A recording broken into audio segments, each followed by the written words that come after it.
जय Hind to all of you. कैसे हैं आप सब? आई होप आप सब बढ़िया होंगे। स्वागत है आप सभी का इस राम अकेडमी के यूट्यूब प्लेटफॉर्म पर, जहां हम कवर कर रहे हैं हमारा बायोलॉजी फाउंडेशन कोर्स। और ये जो बायोलॉजी है, जैसा कि आप देख सकते हैं कि अगर एग्जाम में कोई क्वेश्चन आता है तो इससे बाहर आपको नहीं देखने को मिलेगा, ऐसी हमारी यानी राम अकेडमी की गारंटी है। चलिए आगे बढ़ते हैं। इसके पहले जो हमारे जितने भी लेक्चर्स हो चुके हैं, उन लेक्चर्स में हमने धीरे धीरे सेल के बारे में बहुत सारा डाटा इकट्ठा कर चुके हैं। जितना भी हमने पढ़ा है, अगर आप उसको कंसिस्टेंट होकर रिवीजन करते जाएंगे तो आप पाएंगे कि आज नहीं, आज से 2-3 दिन बाद जब ये सेल चैप्टर पूरा कंप्लीट होगा तो आपको यहाँ से कोई भी डाउट नहीं देखने को मिलेगा। और क्योंकि आप पुरानी चीज़ों का रिवीजन कर रहे हैं तो आपको आगे की चीज़ें इकट्ठा करने में, या फिर ये कहिए आगे के कॉन्सेप्ट्स पढ़ने में, जो पीछे के कॉन्सेप्ट्स लगेंगे उनमें आपको कोई भी डाउट नहीं देखने को मिलेगा। ठीक है, तो चलिए स्टार्ट करते हैं आज का लेक्चर। हम देखेंगे कि अभी तक हमने क्या क्या चीज़ें पढ़ चुके हैं। तो हम पढ़ रहे थे भैया कि जो हमारा सेल होता है, जो हमारा सेल होता है, देखिए उस सेल के अंदर मैंने आपको बता चुका हूँ कि आउटर लेयर है, उसके बारे में हम पढ़ चुके हैं। बीच में लिक्विड होता है, लिक्विड के बारे में हमने पढ़ चुके हैं। इसमें कुछ सेल ऑर्गेनल्स होते हैं, इन सेल ऑर्गेनल्स के बारे में भी हमने स्टडी कर चुके हैं। इसके बाद इसके बीच में एक न्यूक्लियस नामक यानी केंद्रक नामक स्ट्रक्चर होता है। इस न्यूक्लियस या केंद्रक के बारे में भी हमने पढ़ चुका है। और इसी के अंदर आपको क्रोमेटिन जाल, क्रोमेटिन नेटवर्क देखने को मिल रहा है, जिसको जब हम जूम करते हैं या फिर और डीपली देखते हैं तो हमें पता चलता है कि ये किससे बनता है, क्रोमोसोम नामक स्ट्रक्चर से मिलकर बनता है, जिसे हम हिंदी में गुणसूत्र कहते हैं। अब ये जो क्रोमोसोम या गुणसूत्र है, ये एट द एंड देखने में कैसा दिखता है? अगर इसको हम खोलते हैं तो ये ऐसे कुछ छोटे छोटे और लंबे धागे नुमा संरचना से मिलकर बनता है, जिसका जब हम एक भाग, छोटा सा भाग लेते हैं और उसको जूम करते हैं तब आपको पता चलेगा कि ये क्रोमेटिन जाल, जो कि क्रोमोसोम यानी कि गुणसूत्र से बना था, वो एट द एंड क्या है? वही आपका डीएनए होता है। ठीक है, इसके बारे में भी हमने कल पूरा पढ़ चुके हैं। अब आज हम पढ़ने वाले हैं आरएनए के बारे में, यानी राइबोसोम के बारे में। अब ये आरएनए क्या होता है, इसके बारे में थोड़ा सा कनेक्टिविटी बना लेते हैं। देखिए, हमने देखा है कि अक्सर हमने देखा है कि अक्सर ऐसा होता है कि कोई भी आपके ह्यूमन बॉडी या फिर कोई भी इस दुनिया में कुछ भी है ना, तो उसमें आपको डीएनए देखने का मिलेगा। पर क्या ये बात पूरी तरह से सच है कि हर जगह आपको डीएनए देखने को मिलता है? तो नहीं। ऐसे कुछ ऑर्गेनल्स होते हैं, ऐसे कुछ आप समझिए जीव जंतु होते हैं जिनमें डीएनए के स्थान पर, क्योंकि डीएनए अपने आप में एक क्या है, कॉम्प्लिकेटेड स्ट्रक्चर है। मैंने कल पढ़ा चुका हूँ कि इसमें आपको क्या एसिड देखने को मिलता है, फास्फोरिक एसिड। उसके बाद फिर इसमें आपको क्या देखने को मिले था, जो पेंटोज शर्करा होता है उसके बारे में, पेंटोज शुगर, उसके बारे में पढ़ा था। फिर नाइट्रोजन बेस यानी कि नाइट्रोजन क्षारक के बारे में भी हमने जाना था, है ना, प्यूरिन, पिरामिडीन और बाकी चीज़ों के बारे में जाना था। तो आपने देखा कि कहीं ना कहीं जो डीएनए है वो अपनी आप में क्या है, एक कॉम्प्लिकेटेड स्ट्रक्चर है। अब मैंने इस कॉम्प्लिकेटेड स्ट्रक्चर को, इसको याद रखिएगा। अब मैंने आपको सेल के बारे में एक बात पढ़ाई थी कि जो सेल होता है या फिर कोशिका होती है, सेल मेनली दो टाइप की होती है। एक सेल ऐसी जो तो पूरी तरह से डेवलप होगी, ठीक है, उसको हम क्या बोलते थे? उसको हम कहते थे यूकैरियोटिक सेल। क्या कहते थे? यूकैरियोटिक सेल या फिर यूकैरियोटिक कोशिका। हिंदी में भी यही नाम ध्यान रखना है भैया आप लोगों को, ठीक है। देखिए, ये जो यूकैरियोटिक सेल होता है, इसके अंदर हमने सेल के जितने भी ऑर्गेनल्स, सेल का न्यूक्लियस या फिर ये क्रोमेटिन नेटवर्क जो भी पढ़ा, वो सब सेल के अंदर पूरी तरह से डेवलप होता है। कौन सी सेल के अंदर? यूकैरियोटिक सेल के अंदर, है ना। अब यूकैरियोटिक सेल तो आपको समझ में आ गया। इसके बाद एक सेल होता है जो कि यूकैरियोटिक सेल के जैसा नहीं होता, जिनमें ये सारे सेल ऑर्गेनल्स या फिर जो केंद्रक है, न्यूक्लियस है, या उसके अंदर का क्रोमेटिन नेटवर्क है, वो पूरी तरह से डेवलप नहीं होता। ऐसे सेल को हम क्या बोलते हैं? ऐसे सेल को ही हम प्रोकैरियोटिक सेल बोलते हैं, जो अपने आप में एक कंप्लीट सेल बनने की प्रोसेस तक नहीं पहुंच पाए। कहाँ नहीं पहुंच पाए? अपने आप में एक कंप्लीट सेल नहीं बन पाए, उन्हें हम प्रोकैरियोटिक सेल कहते हैं। अब क्योंकि ऐसे सेल जो अपने आप में कंप्लीट सेल नहीं बन पाए हैं, है ना। ऐसे सेल, मेरे बात पर ध्यान दीजिएगा, ऐसे सेल जो अपने आप में एक सेल होने की कंप्लीट प्रोसेस को नहीं देख पाए हैं या फिर एक कंप्लीट सेल नहीं बन पाए हैं, उन्हें ही हम क्या बोलेंगे, प्रोकैरियोटिक सेल। तो अब जब जिसमें क्रोमेटिन नेटवर्क पूरी तरह से डेवलप नहीं होगा, क्रोमेटिन नेटवर्क पूरी तरह से डेवलप नहीं होगा जिस सेल में, या फिर ये सेल के बाहर जो आपको मेम्ब्रेन देखने को मिल रही थी, न्यूक्लियस मेम्ब्रेन या फिर केंद्रिका झिल्ली कह रहे थे इसे, ये मेम्ब्रेन भी डेवलप नहीं देखने को मिलेगी। और आप देखेंगे कि जो प्रोकैरियोटिक सेल होती है, प्रोकैरियोटिक सेल होती है, इसमें आपको सेल के अंदर क्रोमेटिन नेटवर्क ऐसे खुले में फैले हुए देखने को मिलेंगे। उसके अलावा ना ही इसमें केंद्रक झिल्ली पाई जाएगी। सेल ऑर्गेनल्स भी होंगे तो वो कंप्लीट डेवलप नहीं होंगे, पूर्ण रूप से डेवलप विकसित नहीं होंगे, है ना। ऐसे सेल ऑर्गेनल्स प्रोकैरियोटिक सेल में पाए जाते हैं जो कंप्लीट डेवलप नहीं होते हैं, ठीक है। अब आप देखेंगे सेम यहाँ पर डीएनए भी पूरी तरह से डेवलप नहीं पाया जाएगा। कई बार क्या होगा कि हमने बताया जो डीएनए है आपका, उसमें मेनली क्या होता है, दो छल्ले होते हैं, ऐसे समझ लो, है ना। इसको हम क्या बोल रहे थे, इसको हम क्या बोल रहे थे, इसको हम कह रहे थे डुअल हेलिक्स स्ट्रक्चर या फिर डबल हेलिक्स स्ट्रक्चर। इसके बारे में मैंने कल आपको पढ़ा चुका हूँ। तो अब इसके जो दो ये रस्सी जैसी आकृति दिख रही है हमें, है ना, ये पूरी तरह से डेवलप नहीं होती। अच्छा, ये बनी किसकी होती है, कल मैंने आपको बता चुका हूँ कि पेंटोस शुगर और फॉस्फोरिक एसिड से बनी होती है। तो जब ये कंप्लीट नहीं देखने को मिलेगी आपको, तो क्या होगा, ये कंप्लीट ना होके ये सिंगल ऐसी पाई जाएगी, और उसी में आपको क्या चिपके होंगे, उसी में आपको जो, इसी में आपके ऐसे साइड साइड से जो, आप याद करो मैंने बताया था नाइट्रोजनी बेस चिपके रहते हैं इनके बीच में, है ना, इनके बीच में नाइट्रोजन बेस चिपके रहते हैं। तो नाइट्रोजन बेस तो यहाँ भी देखने को मिलेंगे, लेकिन ये किस फॉर्म में होगा, सिंगल स्टैंडर्ड के फॉर्म में होगा, यानी एकल छल्ले में आपको ये फंसे हुए देखने को मिलेंगे, है ना। और इस स्ट्रक्चर को हम क्या नाम देते हैं, RNA नाम देते हैं, ठीक है, राइबोज न्यूक्लिक एसिड नाम देते हैं। तो एक छोटी सी बात आपको क्लियर रखना है कि जिस सेल में, जैसे प्रोकैरियोटिक जिस सेल होती है, जिस सेल में आपको कंप्लीटली मतलब जितने भी ऑर्गेनल्स होते हैं वो डेवलप नहीं देखने को मिलते, वो प्रोकैरियोट में आते हैं। और ऐसे सेल में हमें डीएनए की जगह पर आरएनए देखने को मिलता है। तो क्या ये कई बार मतलब क्या ये बात 100% सही है, तो नहीं। आप पाएंगे कि इनके कुछ एक्सेप्शंस भी हैं या फिर बहुत सारी बातें होती हैं जो हम आगे धीरे धीरे करके जानेंगे। अभी आपको बस इतना पकड़ के चलना है कि जिन सेल में जो कि पूरी तरह से डेवलप नहीं होती, उनमें डीएनए स्ट्रक्चर अगर नहीं पाया जाता है जो कि क्या करता है, जेनेटिक इंफॉर्मेशन को ट्रांसफ़र करता है एक जनरेशन से दूसरे जनरेशन में। तो अगर ये काम डीएनए के द्वारा नहीं किया जा रहा है किसी भी सेल में, क्योंकि डीएनए में तो वो सॉरी जो सेल है, सेल का जो न्यूक्लियस वाला स्ट्रक्चर है, अगर उसमें आपको डीएनए नहीं देखने को मिल रहा है तो क्या उस सेल में जेनेटिक इन्फॉर्मेशन शेयर ही नहीं होगी, तो ऐसा नहीं होता है।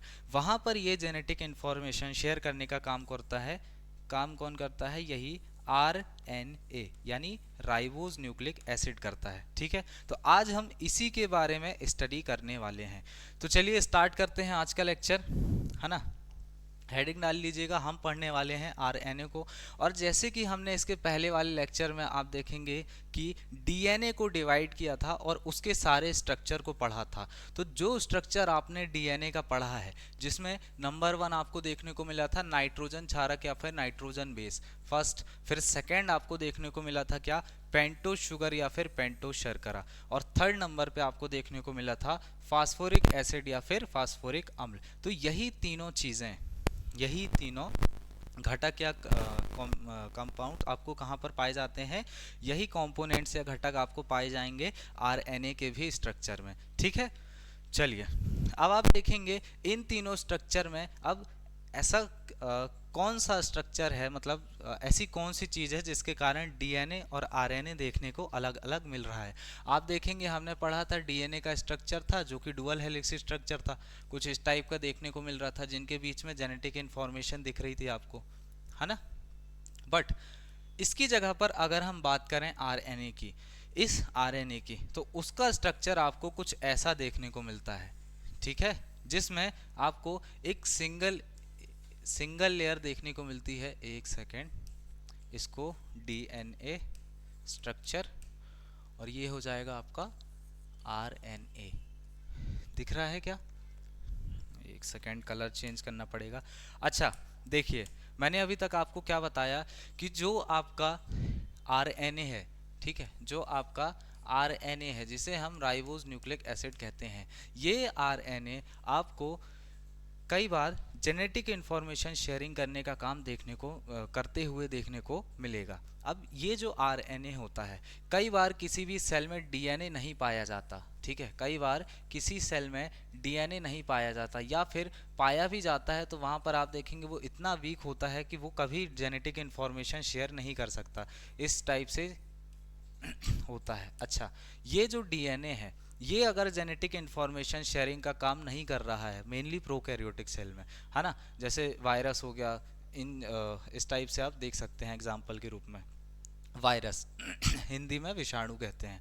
अच्छा, तो ये जो आरएनए है, ये कई बार जेनेटिक इंफॉर्मेशन शेयरिंग का काम करता है, और इसका स्ट्रक्चर जो है, जैसे डीएनए में आपको डुअल हेलिक्स स्ट्रक्चर देखने को मिल रहा था, जिसमें हम देखेंगे कि जो डीएनए है वो दो प्रकार की रस्सी है, और उसके बीच में आपको कहीं ना कहीं ऐसे नाइट्रोजन बेस छिपे हुए मिल रहे थे, या नाइट्रोजन बेस आपस में कनेक्ट हुए मिल रहे थे। तो ये नाइट्रोजन बेस जब एक सिंगल रस्सी के द्वारा आपस में जुड़े हुए रहते हैं, मेरी बात को ध्यान रखना, एक सिंगल रस्सी के द्वारा आपस में जुड़े हुए होते हैं, तो इस रोप या रस्सी का ये वाला जो भाग है, जो कि पूरी तरह से डेवलप नहीं है, कैसा नहीं है, डुअल हेलिक्स स्ट्रक्चर, या फिर दो रस्सियां जहां पर नहीं कनेक्ट हैं, ऐसा ना देखकर कैसा देखने मिले, सिंगल रस्सी में आपको ये जो बीच में नाइट्रोजन बेस हैं वो लगे हुए मिलेंगे, तो उस स्ट्रक्चर को हम क्या नाम देते हैं, आरएनए नाम देते हैं। तीन टाइप में मैंने डिवाइड कर दिया।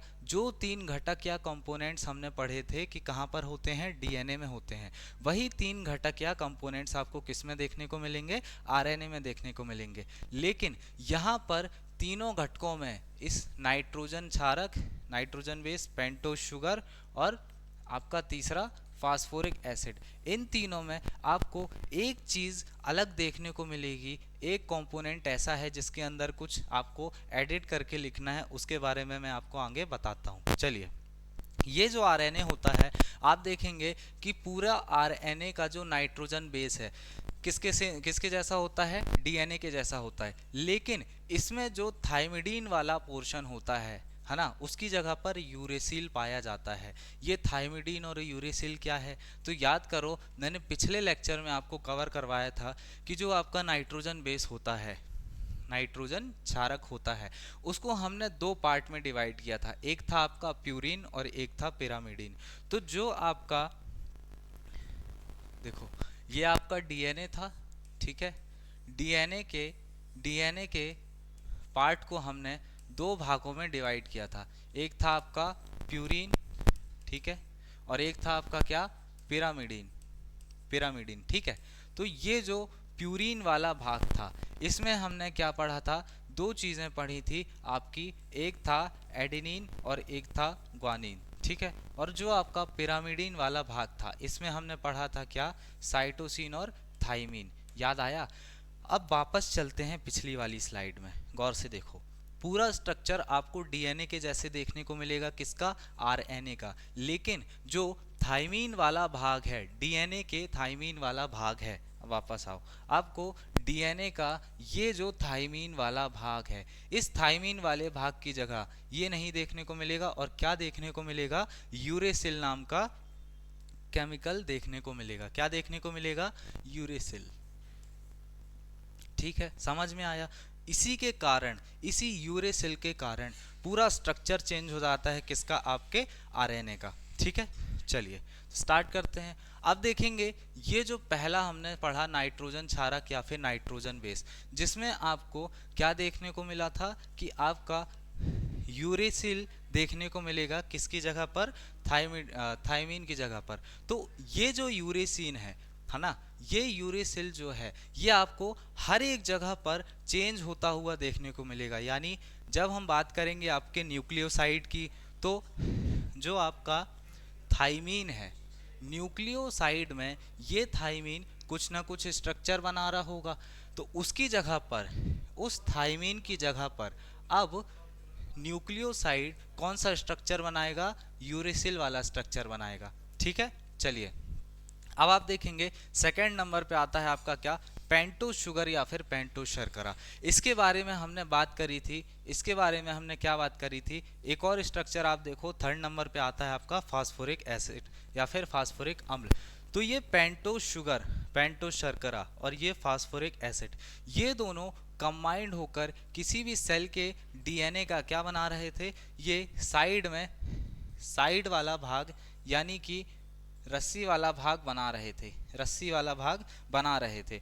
तो ये जो साइड वाला भाग है, आरएनए में भी इसका फॉर्मेशन होगा भाई, जब तो उसमें नाइट्रोजन क्षारक या नाइट्रोजन बेस आकर चिपकेंगे, है ना, उनको बेस तो चाहिए खड़े होने के लिए। तो ये जो रस्सी वाला स्ट्रक्चर है, इसके फॉर्मेशन का काम कौन दो चीज़ें मिलकर करती हैं, एक है आपका पेंटोस शुगर और एक है आपका फास्फोरिक एसिड। ठीक है, इन दोनों के मिलने से ही आपका आरएनए का ये जो साइड वाला स्ट्रक्चर है, साइड वाला स्ट्रक्चर है ना रस्सी, इसका फॉर्मेशन होता है। ठीक है, यही दोनों केमिकल होते हैं। अब आप देखो यहाँ पर कुछ एग्जाम्पल है जो मैं पहले बता चुका हूँ कि जो आपके अधिकांश जीव होंगे, है ना, मोस्ट ऑर्गेनिज्म जो होंगे आपके, उनके अंदर जो आरएनए पाया जाएगा, राइबोज न्यूक्लिक एसिड पाया जाएगा, वो कैसा होगा, वो होगा आपका सिंगल स्टैंडर्ड होगा, है ना, अधिकांश जीवों में यानी मोस्ट ऑर्गेनिज्म में क्या होगा, ज़्यादातर जो आपको आरएनए देखने को मिलेगा वो ऐसा सिंगल स्ट्रक्चर वाला देखने को मिलेगा, है ना, एक ही रस्सी होगी, यही मैं आपको बता रहा था। लेकिन यहाँ पर कुछ एक्सेप्शन है, उसके एग्जाम्पल्स हमें याद रखने हैं, एक्सेप्शन ही एग्जाम में पूछा जाता है। क्या है एक्सेप्शन, ये देखो, एक बाउंड ट्यूमर वायरस होता है और रियो वायरस होता है, इन दोनों का जो आरएनए का स्ट्रक्चर होता है, क्या, एक है आपका जो बाउंड ट्यूमर वायरस होता है और दूसरा आपका रियो वायरस होता है, इन दोनों में आपको डबल स्टैंडर्ड आरएनए या फिर जो आरएनए के साइड का घटक है, कंपोनेंट्स है, वो आपको कैसा देखने को मिलेगा, सिंगल ना होकर आपको ऐसा डबल देखने को मिलेगा। ठीक है, डुअल हेलिक्स स्ट्रक्चर यहाँ पर भी देखने को मिलेगा। ठीक है, चलिए चलते हैं आगे की स्लाइड में। हमने आरएनए के बारे में कुछ बेसिक बातें जानी कि भाई किन किन चीज़ों से मिलकर आरएनए आपका बना होता है। यहाँ पर छोटा सा पॉइंट ऐड कर लेंगे, यहीं पे लिखवा देता हूँ, जैसे आपका डीएनए है तो इसके साइड में आरएनए का स्ट्रक्चर बनाता हूँ मैं, सेम आपका आरएनए का स्ट्रक्चर होता है ना, सेम आपका आरएनए का स्ट्रक्चर होता है जिसमें आपको एडेनिन, ग्वानिन, साइटोसिन तो देखने को मिलेगा, लेकिन थाइमीन की जगह पर आपको यूरेसिल देखने को मिलता है। क्या देखने को मिलता है, यूरेसिल देखने को मिलता है। एक सेकेंड, इसको मैं थोड़ा अच्छे से बना देता हूँ, है ना। चलो, थाइमीन के स्थान पर आपको क्या देखने को मिलता है, यूरेसिल देखने को मिलता है। देखो थाइमीन नहीं होगा और क्या होगा, यूरेसिल देखने को मिलेगा, थाइमीन नहीं होगा। किसमें, अगर हम बात करेंगे आरएनए के स्ट्रक्चर में। और ये जो चार चीज़ें हैं, एडेनिन, ग्वानिन, साइटोसिन और यूरेसिल, ये जो चार चीज़ें हैं आप देखेंगे ये क्या है, ये चारों मिलके आपका नाइट्रोजन बेस बना रहे हैं। क्या बना रहे हैं, नाइट्रोजन बेस बना रहे हैं। ठीक है, जिसके बारे में हमने पढ़ाई की अभी। चलो आगे बढ़ते हैं। अब आप देखेंगे कि जो आपका जैसा स्ट्रक्चर आपको कहाँ पर देखने को मिल रहा था, डीएनए में देखने को मिल रहा था, जिसमें आपने देखा कि जो आपका नाइट्रोजन बेस है, क्या है, नाइट्रोजन बेस, जैसा कि डीएनए में नाइट्रोजन बेस बीच में चिपका हुआ मिल रहा था, यानी अगर ये आपका डीएनए था तो इसके बीच में आपको ऐसे नाइट्रोजन बेस आपस में हाइड्रोजन के 2 बॉन्ड और 3 बॉन्ड के थ्रू ऐसे जॉइंट्स देखने को मिल रहे थे। बट सेम चीज़ आप देखेंगे कि आपका जो स्ट्रक्चर ऑफ आरएनए है, स्ट्रक्चर ऑफ आरएनए है, हम मेनली आरएनए को ऐसे ही डिनोट करते हैं। आप जब आगे पढ़ेंगे तो आप पाएंगे कि भाई ऐसे तो मैंने एक्सेप्शन बता भी चुका हूँ कि आरएनए कई बार डबल स्टैंडर्ड के फॉर्म में भी देखने को मिलता है, बट वो एक्सेप्शन केसेस होते हैं। ठीक है, ये जो आपका आरएनए है भाई, इस आरएनए में भी कहीं ना कहीं क्या पाए जाएंगे, आप देखेंगे कि जो नाइट्रोजन बेस है वो पाए जाएंगे। ठीक है, तो ये जो नाइट्रोजन बेस है जो कि adenine, guanine, thymine, adenine, guanine, cytosine और यूरेसिल जो है, थाइमीन नहीं पाया जाएगा, तो ये जो आपको नाइट्रोजन बेस देखने को मिलेंगे, कहाँ मिलेंगे, यहीं बीच में आरएनए के चिपके हुए मिलेंगे। अब इससे रिलेटेड कुछ बात आपको ध्यान रखनी है कि जितने भी नाइट्रोजन बेस हैं आपके, है ना, जितने भी आपके नाइट्रोजन बेस हैं, वो नाइट्रोजन बेस पेंटोज शुगर के साथ सबसे पहले रिएक्शन करते हैं। क्या करते हैं, पेंटोज शुगर के साथ जॉइंट्स बनाते हैं या फिर रिएक्शन करते हैं। उसके बाद ये एक फॉर्मेशन करते हैं, एक केमिकल स्ट्रक्चर का फॉर्मेशन करते हैं, जिनको हम क्या नाम देते हैं, न्यूक्लियोसाइड। तो आप में से कितने लोगों को पता है कि ये चीज़ मैंने पहले कवर करवा चुका हूँ? याद करिए, जब मैंने आपको डीएनए पढ़ाया था तो मैंने आपको वहाँ पर भी बताया था कि जो आपका नाइट्रोजन बेस था और जो आपका पेंटोज शुगर था, है ना, जो आपका नाइट्रोजन बेस था और पेंटोज शुगर था, वो दोनों मिलकर न्यूक्लियोसाइड बना रहे थे। ये मैंने डीएनए के टाइम पे भी बताया था। ठीक है, तो आरएनए में भी आपको सेम चीज देखने को मिलेगी, लेकिन यहाँ पर इस न्यूक्लियोसाइड में एक एक्सेप्शन देखने को मिलेगा। क्या एक्सेप्शन? यहाँ पर आपको, जैसे कि आपने देखा, इस नाइट्रोजन बेस में यूरेसिल पाया जा रहा है, किसकी जगह पर, थाइमिडीन की जगह पर। तो जब इस यूरेसिल का आपका पेंटोज शुगर के साथ रिएक्शन होगा, तब आप पाएंगे कि वहाँ पर न्यूक्लियोसाइड तो बनेगा, लेकिन उसका नाम क्या होगा? क्या वो डिऑक्सीराइबोस थाइमिडिलिक होगा? क्या वो डिऑक्सीराइबोस या फिर क्या वो थाइमिडीन टाइप का होगा? नहीं, जो कि मैंने आपको न्यूक्लियोसाइड की टेबल प्रोवाइड करवाई थी, तो वैसा नहीं होगा। तो कैसा स्ट्रक्चर देखने को मिलेगा? थाइमीन के स्थान पर, थाइमीन की जगह आपको क्या देखने को मिलेगा? यूरिडीन देखने को मिलेगा, है ना। तो अब आप जाएंगे उस पुरानी वाली टेबल में और आपको एक छोटा सा नोट लिख लेना है कि अगर आरएनए की, यानी कि राइबोज न्यूक्लिक एसिड की बात की जाएगी, तब आपको पता चलेगा कि वहाँ पर आपको थाइमिडीन ना दिखकर क्या देखने को मिलेगा? यूरिडीन। कहाँ पर लिखना है? जो आपकी न्यूक्लियोसाइड की टेबल है। ठीक है, मैंने आपको एक छोटी सी टेबल बनवाई थी, छोटी सी मैंने आपको एक टेबल बनवाई थी पीडीएफ के थ्रू। देखिए, जहाँ पर आपने यहाँ पे पढ़े थे कि एडेनिन, ग्वानिन, साइटोसिन और थाइमीन है। उसके बाद फिर हमने यहाँ पर न्यूक्लियोसाइड पढ़वाया था, है ना, जब पेंटोज शुगर के साथ रिएक्शन हो रहा था आपका, किसका, नाइट्रोजन बेस का पेंटोज शुगर के साथ। ठीक है, नाइट्रोजन बेस का, एक सेकेंड, ओके, नाइट्रोजन बेस का जब पेंटोज शुगर के साथ रिएक्शन हो रहा था, तब आपने पाया कि ये नाइट्रोजन बेस जो है कोई स्ट्रक्चर फॉर्म कर रहा था। ठीक है, उसके बाद ये पेंटोज शुगर और नाइट्रोजन बेस जो आपस में मिलकर क्या बना रहे थे?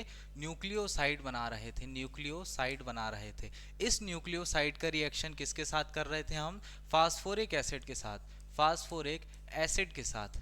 अब ये फास्फोरिक एसिड के साथ मिलने पर तीसरा आपका स्ट्रक्चर बना रहा था, जिसको हम क्या नाम दे रहे थे? न्यूक्लियोटाइड नाम दे रहे थे। याद है, न्यूक्लियोटाइड नाम दे रहे थे, है ना। इसमें जो आपका थाइमीन वाला स्ट्रक्चर है, जब हम बात करेंगे डीएनए की तो पूरी टेबल वही वाली रहेगी, लेकिन जब हम बात करेंगे आरएनए की तो आपका जो थाइमीन वाला स्ट्रक्चर है उसकी जगह क्या मिल जाएगा आपको? यूरेसिल मिल जाएगा। तो यहाँ पर पहली चीज एडिट करना है। फिर जब ये यूरेसिल आपका रिएक्ट करेगा किसके साथ? इस पेंटोज शुगर के साथ। ठीक है, पेंटोज शुगर के साथ रिएक्ट करेगा और क्या बनाएगा? न्यूक्लियोसाइड बनाएगा। तो ये जो न्यूक्लियोसाइड है, इसको हम क्या नाम देंगे? क्योंकि भैया यूरेसिल है तो ये हो जाएगा क्या? यूरिडीन। क्या हो जाएगा? यूरिडीन। चलो, तो न्यूक्लियोसाइड में थाइमिडीन के जो आपका थाइमीन है ना, वो थाइमिडीन बना रहा था, बट आरएनए में आपका यूरेसिल है और वो बनाएगा क्या? यूरिडीन नामक स्ट्रक्चर बनाएगा। तो यहाँ पर आपको थाइमिडीन की जगह पर क्या लिख लेना है? थाइमिडीन की जगह क्या लिख लेना है? यूरिडिन लिख लेना है। ठीक है, यूरिडिन नामक स्ट्रक्चर फॉर्म करेगा, ये आपको लिख लेना है। यही बात आपको यहाँ पर बताई गई है छोटी सी। ठीक है, तो जब आप इसको टेबल में लिख लोगे तो आपका रिवीजन हो जाएगा। चलिए, इसके बाद हम बात करेंगे न्यूक्लियोटाइड की, यानी दूसरे स्ट्रक्चर की। अब ये न्यूक्लियोटाइड क्या है? तो मैंने आपको बताया था कि जब भी आपका न्यूक्लियोसाइड जो है, न्यूक्लियोसाइड क्या था? जहां पर हमने नाइट्रोजन बेस और पेंटोस शुगर को आपस में रिएक्शन करवाया था और उसके थ्रू जो फॉर्म हुआ था उसे ही न्यूक्लियोसाइड बोल रहे थे, है ना। अब उस न्यूक्लियोसाइड में जब फास्फोरिक एसिड का रिएक्शन होता है, या फिर ऐसा समझिए उस न्यूक्लियोसाइड में जब फास्फोरिक एसिड आकर जुड़ता है तब वो कौन सा स्ट्रक्चर फॉर्म करता है, न्यूक्लियोटाइड। ये मैंने आपको कल भी बता चुका हूँ, है ना। अब ये जो न्यूक्लियोटाइड है इसकी भी मैंने आपको टेबल बनवाई थी। आप देखेंगे ये सेकेंड टेबल आपकी न्यूक्लियोटाइड की ही थी, जहां पर आपको एडेनिन, ग्वानिन, साइटोसिन तीनों का और थाइमिन उसका भी देखने को मिल रहा था कि क्या किस नाम से वो फॉर्मेशन करेगा, क्या आपका न्यूक्लियोटाइड, है ना। अब आप देखेंगे कि जब यूरेसिल नाम का स्ट्रक्चर पाया जाएगा तो ये नाइट्रोजन जो आपका पेंटोस शुगर है उसके साथ रिएक्शन करके क्या चेंज कर देगा, जो आपका न्यूक्लियोसाइड है उसको तो चेंज करेगा ही, साथ में जो आपका न्यूक्लियोटाइड है उसको भी चेंज कर देगा। ठीक है, तो कौन सा न्यूक्लियोटाइड फॉर्म करेगा, आप देखेंगे कौन सा फॉर्म करेगा ये देखिए, ये बनाएगा यूरिडिलिक एसिड। ठीक है, किसका फॉर्मेशन करेगा, यूरिडिलिक एसिड का फॉर्मेशन करेगा। ठीक है, ये आपको ध्यान रखना है। तो यहाँ से दो बातें सीखने को मिली, क्या, सबसे पहले जो आपका डीएनए हो या आरएनए हो दोनों में क्या पा जाएंगे, दोनों के तीन कंपोनेंट्स या घटक होते हैं, कॉमन होते हैं, लेकिन उसमें जो आपका पहला वाला घटक है जिसको हमने नाइट्रोजन क्षार या फिर नाइट्रोजन बेस नाम दिया, उस पहले वाले घटक के अंदर जो थाइमीन था, उस थाइमीन की जगह आपको क्या देखने को मिलेगा, यूरेसिल देखने को मिलेगा। ठीक है, ये पहली बात।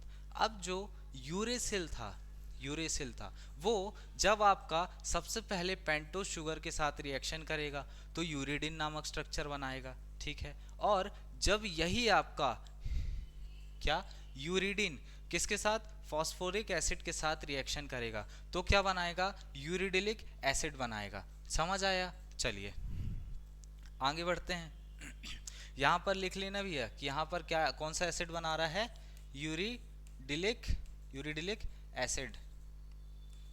यूरिडिलिक एसिड नामक स्ट्रक्चर फॉर्म कर रहा है। तो याद रखना है जो आपकी पुरानी टेबल थी उसमें अगर आप केवल लास्ट वाला जो कंपोनेंट है जो कि थाइमीन है उसकी जगह पर यूरिसिल बना देते हैं और उसका आप पेंटोस शुगर से और किससे, फास्फोरिक एसिड से रिएक्शन करवा देते हैं, तो ये जो स्ट्रक्चर फॉर्म करेगा बस यही अलग पाया जाएगा आरएनए में, बाकी सारी चीजें सेम रहती हैं। ठीक है, समझ में आया, चलिए आगे बढ़ते हैं। अब आप देखेंगे कि जो आरएनए होता है, जैसे कि मैंने स्टार्टिंग में आपको बताया कि आरएनए किन जीव जंतुओं में पाया जाता है ना। तो आप देखेंगे और इसका काम क्या होता है ये भी बताया था छोटा मोटा, अभी उसी के बारे में थोड़ी सी डिटेल में बात करनी है। ये जो आरएनए होता है ना, ये जो आरएनए होता है आप देखेंगे ये दो टाइप से पाया जाता है। सबसे पहले होगा ऐसा आरएनए जो आपका आनुवांशिक यानी कि जेनेटिक मटेरियल को कैरी करता है ना, क्या करता है, आपके अंदर के आनुवांशिक पदार्थ या जेनेटिक मटेरियल को कैरी करता है। क्या है जेनेटिक मटेरियल, अरे वही भैया जो मैंने आपको पहले बताया था कि 2 हाथ बनेंगे, 2 पैर बनेंगे, कान ऐसे बनेंगे, नाक ऐसी बनेगी, है ना, वही आपके जेनेटिक मटेरियल होते हैं। उसके अलावा बहुत सी चीज़ें होती हैं, जब हम आनुवांशिकी या फिर जेनेटिक्स पढ़ेंगे तब हम इसको डिटेल में कवर करेंगे। ठीक है, चलिए अब देखिए कि सबसे पहला जो आरएनए है वो आपको पाया जाएगा कौन सा, आनुवांशिक या फिर जेनेटिक आरएनए। फिर दूसरा होगा आपका अनुवांशिक या फिर नॉन जेनेटिक आरएनए। अच्छा, नॉन जेनेटिक इंग्लिश मीडियम वाले तो समझ गए होंगे कि जेनेटिक आरएनए जो होता है वो आनुवांशिक पदार्थ या फिर जेनेटिक मटेरियल को कैरी करता है। ठीक है, और जो आपका नॉन जेनेटिक आरएनए होता है उसमें वो क्या करता है कि इस आनुवांशिक यानी जेनेटिक आरएनए के जैसे जेनेटिक मटेरियल को कैरी करके नहीं चलता है। अब जब आरएनए में जेनेटिक मटेरियल नहीं होगा तो यहाँ पर जेनेटिक मटेरियल कैरी करने का काम कौन करेगा, तो याद रखना कि जो अनुवांशिक आरएनए होता है, अनानुवांशिक आरएनए या फिर नॉन जेनेटिक आरएनए होता है, आप पाएंगे कि वहां पर जो जेनेटिक इंफॉर्मेशन शेयरिंग का काम है वो किसके द्वारा किया जाएगा, इसी डीएनए के द्वारा किया जाएगा। फिर बोलेंगे सर जब डीएनए वही काम कर रहा है तो वहां पर आरएनए की क्या जरूरत है, वहां पर आरएनए की क्या जरूरत है ना, यही पूछेंगे। इसके लिए एक छोटी सी बात बस मैं बता देता हूँ, आगे चलकर आपको पता चलेगा कि ये जो डीएनए है जो कि एक डबल हेलिक्स स्ट्रक्चर है, और उसके बाद जो आरएनए है जो कि ऐसा सिंगल हेलिक्स स्ट्रक्चर है, ये दोनों होते तो सेम ही हैं, बस इनमें डिफरेंस पाया जाता है थोड़ा थोड़ा, कि जो डीएनए है वो पूरी तरह से डेवलप सेल में पाया जाएगा और जो आरएनए है वो पूरी तरह से डेवलप सेल में नहीं पाया जाएगा। ठीक है, बस यही छोटा सा डिफरेंस होता है। आप ऐसा समझो कि अगर आपके घर में जगह है कि आप वहां पर बाइक खड़ी कर सकते हो, आपने वहां पर कार घुसा दी, क्या कार खड़ी हो पाएगी, नहीं हो पाएगी। ऐसे ही जो डीएनए का स्ट्रक्चर होता है ना, ये डीएनए का structure as compare to RNA क्या देखने को मिलता है, बड़ा देखने को मिलता है। तो आप सोचो प्रोकैरियोटिक सेल जो अपने आप में कंप्लीट डेवलप नहीं होती और साइज में बहुत छोटी होती है, वहां पर आप क्या डीएनए घुसा पाओगे नहीं, तो वहां पर क्या देखने को मिलता है, आरएनए का स्ट्रक्चर देखने को मिलता है। ठीक है, नेचर में हर एक चीज का तोड़ है अगर आप अच्छे से देखेंगे तो। चलिए आगे बढ़ते हैं।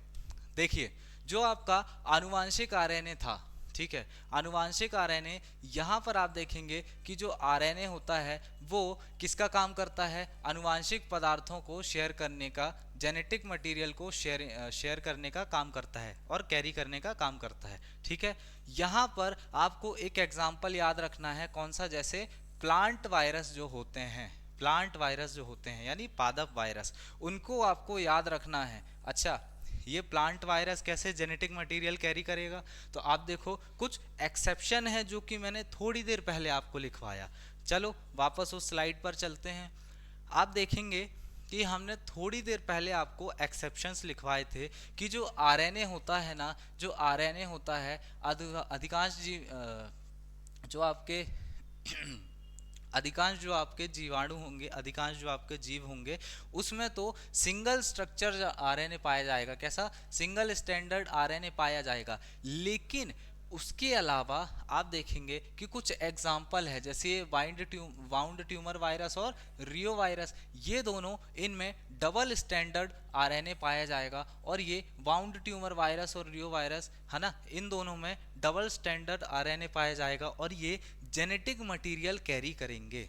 ठीक है, क्या करेंगे, जेनेटिक मटेरियल कैरी करेंगे। चलिए वापस चलते हैं उस स्लाइड में।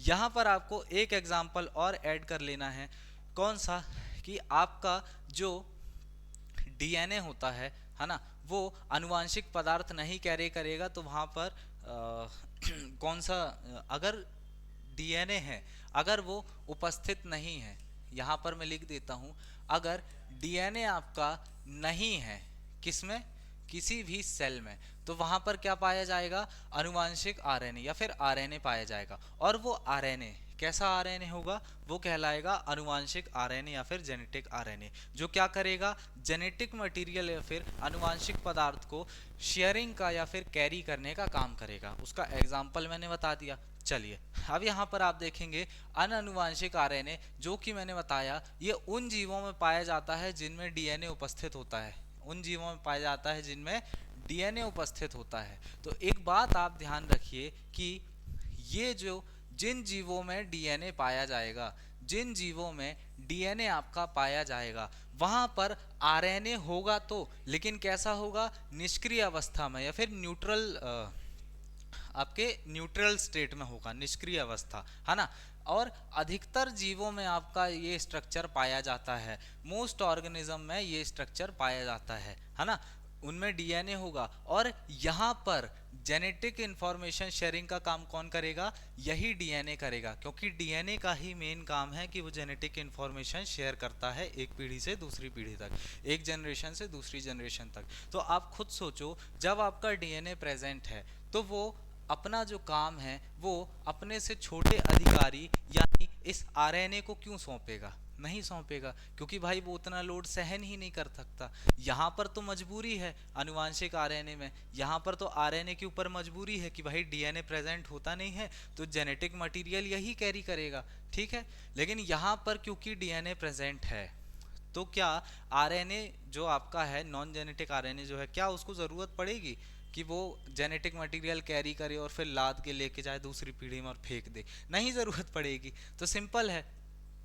अच्छा, ये दो टाइप आपने देख लिया। कुछ आपको बातें ध्यान रखनी है, कुछ आपको बातें ध्यान रखनी है। कैसा कि जो आपका फूल गोभी होता है उसमें जो रोग उत्पन्न करने वाला वायरस होता है जिसका नाम क्या है, कॉलीफ्लावर मोज़ेक वायरस, इसमें जो डीएनए होता है ना, इसमें जो डीएनए होता है वो आनुवांशिक पदार्थ होता है। इसमें आनुवांशिक पदार्थ के रूप में डीएनए मटेरियल होता है, ऐसा समझिए।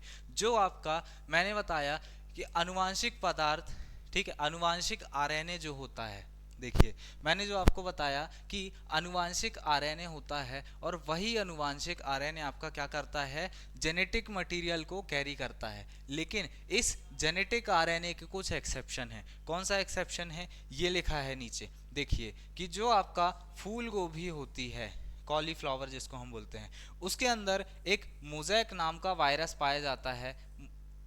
भाई रेड हो जा, हाँ, मोज़ेक नाम का वायरस पाया जाता है। और ये जो मोज़ेक नाम का वायरस होता है, यहाँ पर जेनेटिक मटेरियल शेयरिंग करने का या जेनेटिक मटेरियल कैरी करने का जो काम होता है वो किसके द्वारा किया जाता है, डीएनए के द्वारा किया जाता है, ठीक है, आरएनए के द्वारा नहीं किया जाता है। तो ये एक्सेप्शन है भैया, यहाँ से क्वेश्चन पूछा जा सकता है, इसको याद रखना है आपको।